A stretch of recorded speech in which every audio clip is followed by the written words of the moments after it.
सब्जी ले लो सब्जी, जंगल के पक्षियों, ये हरी हरी ताजी ताजी सब्जी ले लो सब्जी। अरे ओ भैया, अरे सब्जी वाले भैया जरा रुकना। हाँ बोलिए भाभी जी, क्या दे दूं? आलू, प्याज, टमाटर, भिंडी, गोभी, टिंडा, करेला, शिमला मिर्च, तोरई, ये सब सब्जियाँ बढ़िया बढ़िया लाया हूँ। एक करेला दे दे बस। तब तक आप लोग हमारे इस वीडियो को लाइक और अगर आपने हमारे चैनल को सब्सक्राइब नहीं किया है तो जल्दी से सब्सक्राइब कर लें और कमेंट सेक्शन में जरूर बताएं कि आपको हमारी ये कहानी कैसी लगी। एक करेला बस, मतलब 1 किलो ना, अभी तोल देता हूँ। अरे अरे भैया, इतने सारे थोड़ी, एक करेला, मुझे बस एक ही करेला चाहिए, 1 किलो नहीं। एक करेला थोड़ी दूंगा माता जी, उसमें क्या तोल भाव करूँगा बताइए। अरे जब चाहिए एक तो एक ही खरीदूंगी और मैं तुझे अपने हिसाब से पैसे दे दूंगी। अच्छा तो 5 रुपए का बन रहा है एक करेला। क्या इतना जरा सा करेला 5 रुपए का? पागल समझा है क्या मुझे? ये पकड़ 2 रुपए और करेला इधर दे। हाँ दे रहा हूँ भाभी जी, और बताओ क्या लेना है?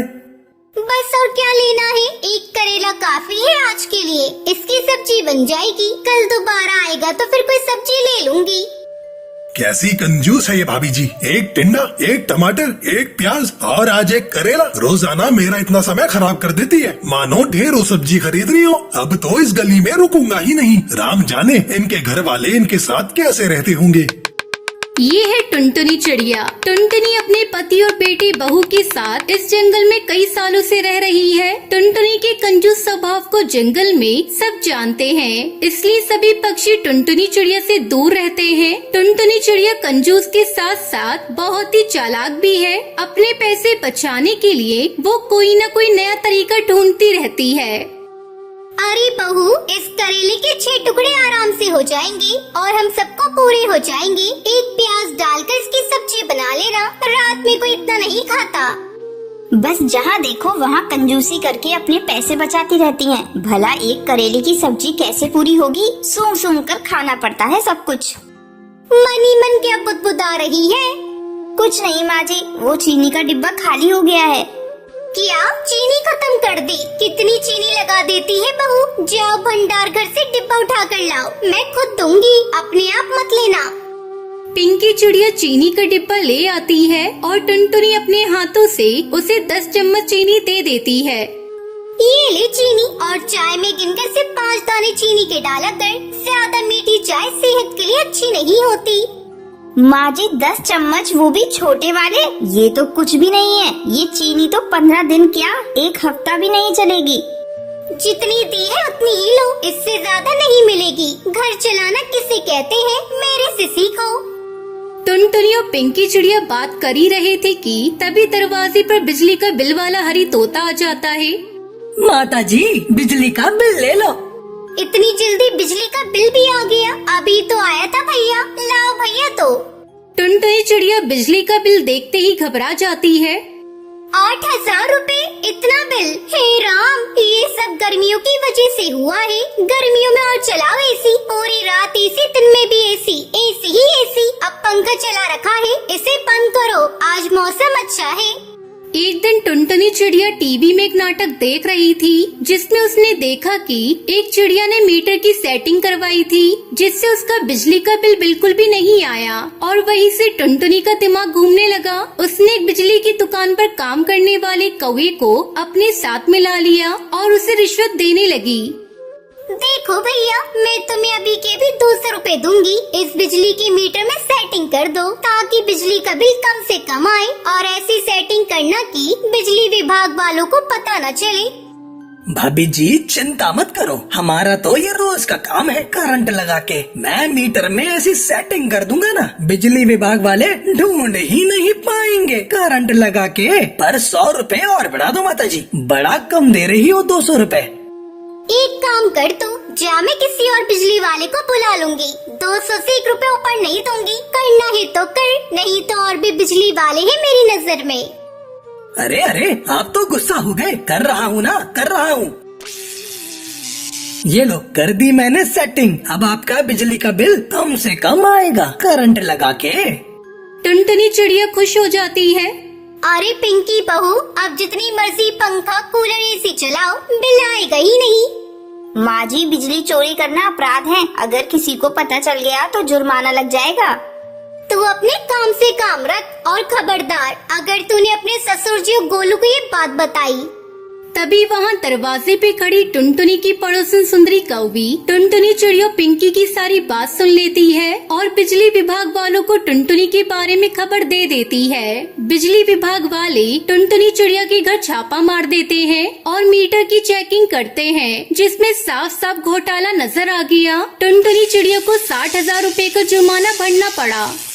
तुम्हें कितना समझाया था कि इतनी कंजूसी करना ठीक नहीं है, पर तुम कहाँ मानने वाली थी। अब बचत करने के चक्कर में 60,000 रूपए का नुकसान हो गया। मुझसे बहुत बड़ी गलती हो गई। ये सुंदरी ने सारा काम खराब किया है, वो मुझसे जलती है ना। आप लोग मुझे माफ कर दो, अब से मैं कभी कंजूसी नहीं करूँगी। टुनटुनी चिड़िया को अपनी गलती का एहसास हो गया था। उस दिन से टुनटुनी चिड़िया ने कंजूसी करना छोड़ दिया और फिर सभी खुशी खुशी एक साथ रहने लगते हैं।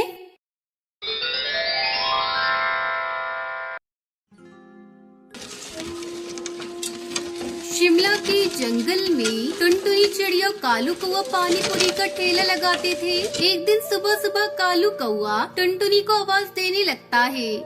अरे ओ टुनटुनी, जल्दी करो भाई, सारे पक्षी अपने अपने ठेले लगा चुके होंगे। अगर हम देर से पहुँचे तो हमारी पानी पूरी कोई भी नहीं खाएगा।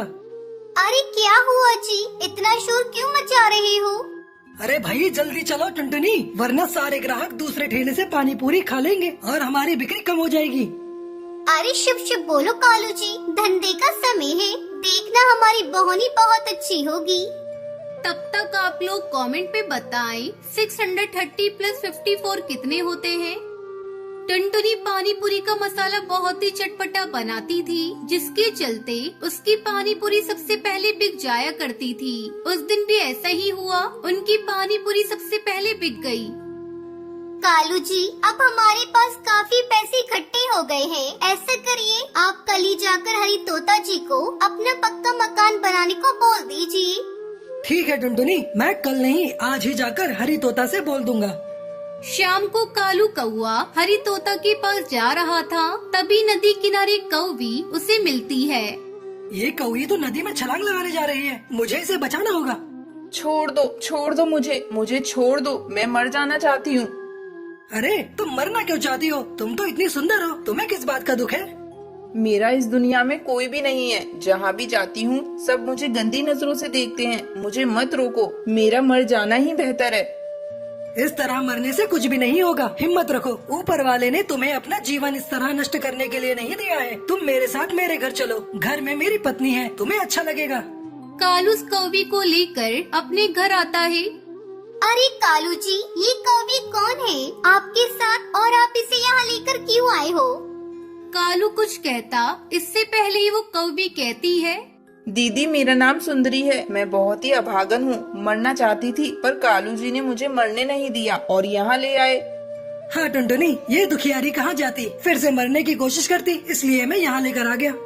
अरे ये तो बहुत अच्छा किया कालू जी, आपने किसी की जान बचाई। सुंदरी, तुम्हें यहाँ किसी भी चीज की जरूरत हो तो मुझे बताना, इसे अपना घर समझो।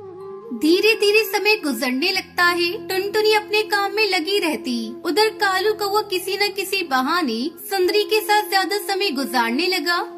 क्यों जी, आज आपको पानी पूरी बेचने मेरे साथ नहीं जाना? अभी तक सोए पड़े हो, देख रही हूँ। जब से ये सुंदरी आई है तुम्हारे रंग ढंगी बदल गए हैं, काम में तो तुम्हारा ध्यान बिल्कुल भी नहीं लग रहा है। मैंने तुम्हें पक्का घर बनाने के लिए पैसे दिए थे, लाओ मुझे मेरे पैसे वापस करो।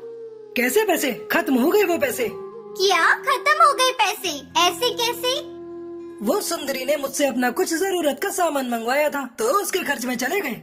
क्या? अच्छा, तभी मैं कहूँ ये सुंदरी इतनी बन ठन कर आजकल क्यों रहती है? सारे पैसे इसी कलमुही पे उड़ाया होगा आपने। आज मैं इस कलमुही को नहीं छोड़ूंगी। खबरदार टुनटुनी, जो तुमने सुंदरी को कुछ कहा तो उससे मैंने शादी कर ली है, अब वो इसी घर में रहेगी। क्यों रे कलमुही, तुझे मेरा घर उजाड़ते शर्म भी नहीं आई? मैंने तो तुझे अपनी छोटी बहन माना था, पर तू तो मेरी सौतन बन गई, सौतन। शर्म तो तुम्हें आनी चाहिए टुनटुनी। कालू जी को बच्चों से बहुत प्यार है। शादी के इतने सालों बाद भी तुमने बाप बनने का सुख नहीं दिया। मुझे देखो, मैं कालू जी के बच्चे की माँ बनने वाली हूँ। अब तुम निकल जाओ इस घर से। अब इस घर पर और कालू जी पर तुम्हारा कोई अधिकार नहीं है। ये सब सुनकर टुनटुनी सुन रह जाती है और रोती बिलखती वहाँ से चली जाती है। टुनटुनी जंगल के रास्ते जा रही होती है कि तभी उसके बचपन का दोस्त बंटी कबूतर टुनटुनी चिड़िया को देख लेता है और उसे आवाज लगाता है।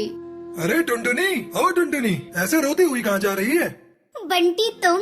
टुनटुनी चिड़िया बंटी कबूतर को सारी बात बताती है। बंटी कबूतर सारी बात सुनकर टुनटुनी चिड़िया से कहता है, अब तुम ये रोना धोना छोड़ो और जिंदगी की एक नई शुरुआत करो। और तुम गोलगप्पे बनाना जानती हो ना? मेरी दुकान खाली पड़ी है, तुम वहाँ अपने गोलगप्पे बेचो और अपनी आगे की जिंदगी बिताओ।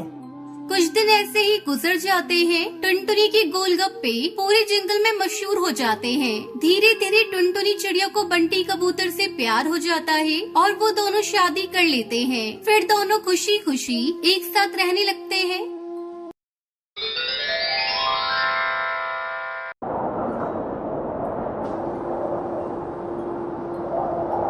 मुंबई में एक घना जंगल था। जंगल में कालू नाम का चोर रहता था। कालू बड़ा बेवकूफ था। काफी हथियार लेकर रात को चोरी करने निकलता, लेकिन सुबह खाली हाथ वापस लौटता, क्योंकि कालू का वो बेवकूफ था। पूर्णिमा की रात थी। रात के 12 बजे थे। कालू का वो हाथ में हथियार लेकर चोरी करने निकला। एक बड़े घर के सामने आया और घर के पीछे पिछली दीवार तोड़ने लगा। आवाज होने की वजह से घोंसले में सोई टुनटुनी चिड़िया जाग गई और समझ गई कि कालू चोर आया होगा। लगता है कालू बेवकूफ चोरी करने आया है। इससे पहले कि घर की दीवार तोड़ दे, मुझे उसे रोकना होगा। टुनटुनी घर के पिछवाड़े आई और उसने देखा कालू को वो दीवार तोड़ रहा था। क्या रे कालू, क्या कर रहा है? चोरी करनी है, दीवार तोड़कर घर में घुसना है। अरे बेवकूफ, पूर्णिमा की रात कोई चोरी करने निकलता है क्या? तब तक आप लोग कमेंट पे बताएं 40 डिवाइडेड बाय 10 कितने होते हैं। चुप बैठ, मैं थोड़ा अलग टाइप का चोर हूँ। मैं कुछ भी कर सकता हूँ। बाकी चोर डरपोक होते हैं, उनसे मेरी तुलना न कर। मुझे मेरा काम करने दे। कालू की बात सुनकर टुनटुनी सोचने लगी, चलो अभी अपने जाल में फंस गया है, आखिरी चाल चलती हूँ और फिर आराम से घोंसले में जाकर सो जाती हूँ। फिर टुनटुनी कालू से बोली, अगर तू कुछ भी कर सकता है और तू बाकी चोरों की तरह नहीं है तो ये साबित करके दिखा। उसके लिए क्या करना होगा मुझे? बाकी चोर धन दौलत चुराते हैं, तू ना चांद की चोरी करके दिखा। टुनटुनी की बात सुनकर कालू ने चांद की तरफ देखा और फिर टुनटुनी से बोला, ओके, मंजूर है। कल सुबह चांद मेरे हाथ में होगा। ऐसा कहकर कालू वहाँ से निकल गया और टुनटुनी खुश होकर घर में आकर सो गई। कालू को वो चांद की तरफ देखकर सोचता हुआ चल रहा था कि चांद को कैसे चुराऊं? कैसे सब मुझे बेवकूफ समझते हैं, पर मैं बेवकूफ हूँ नहीं। चांद चुराकर जब मैं अपनी अकल का सबूत दूंगा तो टुनटुनी की शक्ल देखने लायक होगी। तभी कालू को वो जंगल में आया और रास्ते में खड़े ट्रक को चुराकर ट्रक को एक मैदान में लाकर खड़ा कर दिया। फिर एक चमगादड़ और एक लंबी रस्सी निकाली। रस्सी का एक सिरा उसने चमगादड़ के गले में अटका दिया और दूसरा सिरा ट्रक के पीछे बांध दिया और चमगादड़ को चांद की तरफ फेंक दिया। देखते ही देखते चमगादड़ आसमान चीर कर ऊपर उड़ा तो उसके साथ साथ रस्सी भी उड़ने लगी। चमगादड़ उड़ता रहा और उड़ते उड़ते चांद पर जाकर उल्टा लटक गया। फिर क्या था, कालू खुश होकर ट्रक में बैठ गया और ट्रक चलाने लगा। ट्रक की ताकत से रस्सी बंधे चमगादड़ को खींचने लगा तो चमगादड़ के साथ साथ चांद भी हिलने लगा और देखते देखते चांद जमीन पर आकर गिर गया। कालू झट से ट्रक से उतरा और उसने चांद उठा लिया। चांद को देखकर कालू काफी खुश था। दूसरे दिन हाथ में चांद लेकर कालू टुनटुनी के घर की तरफ निकला। कालू के हाथ में चांद देखकर, अरे लंगूर के हाथ में अंगूर सुना था, पर लंगूर के हाथ में चांद। इस चांद की जगह लंगूर के हाथ में नहीं मेरे हाथ में है। मैं इसे हथिया कर ही रहूंगी। अरे वाह वाह कालू, तुम्हारी अकल सोच पूछ के दाद देती हूँ। अब चोरी चकारी छोड़ो और एक म्यूजियम खोल लो। पक्षी चांद देखने आएंगे तो मोटी कमाई होगी। फिर क्या था, कालू ने म्यूजियम खोला और कांच की पेटी में चांद रख दिया। दूर दूर से पक्षी चांद देखने आने लगे और कालू की तगड़ी कमाई होने लगी। लेकिन ये ज्यादा दिन नहीं चला। चांद दिन प्रतिदिन छोटा होता चला गया और अमावस की रात में चांद गायब हो गया। ये देखकर कालू रोने लगा। हे भगवान, इतनी मेहनत से चांद चुराया, ये चांद तो गायब हो गया, मैं बर्बाद हो गया। कालू जोर जोर से रोने लगा। तभी टुनटुनी चिड़िया वहाँ आई और बोली, बहुत बुरा हुआ कालू, तुम तो बर्बाद हो गए। अब क्या करोगे? तुम ही बोलो क्या करूं? ये म्यूजियम मुझे बेच दो। हाँ खरीद लो, चांद चला गया, अब मैं इसका क्या करूँगा, खरीद लो। फिर टुनटुनी चिड़िया ने चंद पैसे देकर म्यूजियम खरीद लिया और कालू कौवा चला गया। कुछ दिन बीत गए, अमावस का प्रभाव खत्म हुआ और पूर्णिमा आने लगी। धीरे धीरे चांद बढ़ने लगा और पक्षी फिर से चांद देखने आने लगे। इस प्रकार टुनटुनी मोटी कमाई करने लगी और बेवकूफ कालू फिर से घरों के पिछवाड़े जाकर दीवार तोड़ने लगा।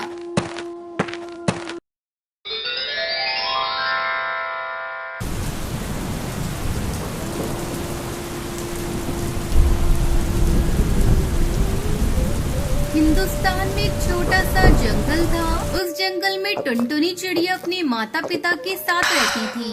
टुनटुनी की माँ टूनी चिड़िया चूड़ी बेचा करती थी और उसका पिता मजदूरी किया करता था। एक दिन टुनटुनी की मौसी उसके घर आती है। अरे ओ टुनटुनी दीदी, आपने टुनटुनी के लिए अच्छा रिश्ता बताने को बोला था ना। एक बहुत अच्छा रिश्ता मिला है, तुम चाहो तो टुनटुनी की शादी कर दो। बहुत बड़ा घराना है, उनके पास बहुत धन दौलत है, अपनी बेटी रानी बनकर रहेगी। लेकिन बबली बहन, उनका काम क्या है, क्या है, किस खानदान से हैं? तब तक आप लोग कमेंट में बताएं 78 into 1 कितने होते हैं। काम की तो मत पूछो दीदी, उनके एक काम हो तो बताऊं, सैकड़ों काम हैं। तुम ज्यादा मत सोचो, बस टुनटुनी की शादी की तैयारी शुरू कर दो। अपनी टुनटुनी के तो भाग खुल गए, जो इतने बड़े रईसों के घर जा रही है। जल्दी टुनटुनी और कालू कौवे की शादी हो जाती है। शादी के अगले दिन टुनटुनी के साथ सुंदरी कौवी उसे आवाज लगाती है। अरे ओ महारानी, कितनी देर तक सोती रहेगी, सवेरा हो गया है, जल्दी से उठकर चाय नाश्ता बना कर ला। माँ जी, अभी बना कर लाती हूँ। तू कान खोलकर सुन ले, इस घर में तेरी हैसियत एक नौकरानी की है। सुबह उठकर अपने काम पर लग जाया कर। माँ जी, कल रात से कालू जी घर नहीं आए हैं, कहाँ है वो? दिखाई नहीं दे रहे हैं। तुझे उससे क्या मतलब? मेरा बेटा मॉडर्न है, मना रहा होगा कहीं अपने दोस्तों के साथ पार्टी। तुझे उसकी चिंता करने की कोई जरूरत नहीं, जब उसकी मर्जी होगी वो घर आ जाएगा। उसकी चिंता करने के लिए मैं अभी जिंदा हूँ। माँ जी, कैसी बातें कर रही हैं? मैं उनकी पत्नी हूँ, उनकी चिंता मुझे होगी ना। मैंने तुझसे चाय नाश्ता बनाने को बोला था, जा जल्दी से बना कर ला। कल ही तो इस घर में आई है, अभी से हुक्म चलाना शुरू कर दिया। दुखी मन से टुनटुनी रसोई में चाय बनाने चली जाती है। रात को कालू शराब के नशे में धुत घर लौटता है। ये क्या कालू जी, आपने शराब पी रखी है? आपके मुंह से बदबू आ रही है। माँ, किस गवार से आपने मेरी शादी करा दी है? क्यों रे करमजली, तू मेरे बेटे से इस तरह से बात करेगी? तुझे कितनी बार बताना पड़ेगा कि तू इस घर में एक नौकरानी से बढ़कर कुछ भी नहीं। चल हट यहाँ से, मैं अपने बेटे को उसके कमरे में ले जाती हूँ। हे भगवान, ये सब मैं क्या देख रही हूँ? इतने बड़े रईस खानदान में मेरी शादी हुई है, ये सोचकर मैं हंसूं या अपने शराबी पति को देखकर रोऊं? ऐसे घर में मैं एक पल भी नहीं रह सकती। कल ही मैं अपने माँ पिताजी के पास चली जाऊंगी। अगले दिन ही टुनटुनी अपने मायके लौट आती है और सारी बात अपने माता पिता को बताती है। उसकी बातें सुनकर टुनटुनी की माँ उससे कहती है, बिटिया, अब तेरी शादी हो चुकी है, जैसा भी है अब वो तेरा ससुराल है। तेरे पिताजी कल तुझे लेकर ससुराल जाएंगे और तेरी इस गलती की माफी मांग लेंगे। ये तुम कैसी बातें कर रही हो माँ? मैं तुम्हारी बेटी हूँ, तुम कुछ भी कर लो, मैं अपने ससुराल नहीं जाने वाली। मैं आप पर बोझ नहीं बनूंगी माँ, मैं आपकी तरह चूड़ी बेचकर अपना गुजारा करूँगी। टुनटुनी बाजार में चूड़ी ले जाकर बेचने लगती है। चूड़ी ले लो चूड़ी, रंग बिरंगी चूड़ियाँ ले लो, कांच की चूड़ियाँ ले लो, सस्ती और रंग बिरंगी चूड़ियाँ ले लो चूड़ियाँ। टुनटुनी को बाजार में चूड़ियाँ बेचते देखकर उसकी पड़ोसन हरिया काकी उससे कहती है, तेरे साथ बहुत बुरा हुआ टुनटुनी। तेरी माँ ने जल्दबाजी में तेरी शादी कर दी। उन्हें उस घर के बारे में पता करना चाहिए था। तूने बहुत अच्छा किया जो अपनी मायके चली आई। हाँ काकी, उस घर में घुट घुट कर मरने से अच्छा है कि मैं अपनी जिंदगी अपने तरीके से जीऊं, ना कि किसी की गुलामी कर कर। इस तरह टुनटुनी चिड़िया चूड़ी बेचकर खुशी खुशी रहने लगी।